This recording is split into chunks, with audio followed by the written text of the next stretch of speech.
In this video, we're going to be showing you how to come into side plank or Vasisthasana.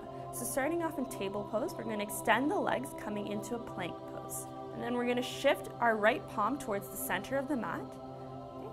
And then shifting our weight onto our right palm, we're going to slowly shift the hips, opening up the chest over to the side and reaching the left arm up towards the ceiling.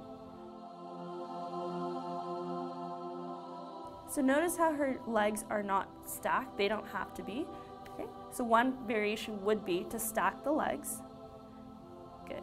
Another variation would be to step the top leg over. Good. Bending the front leg.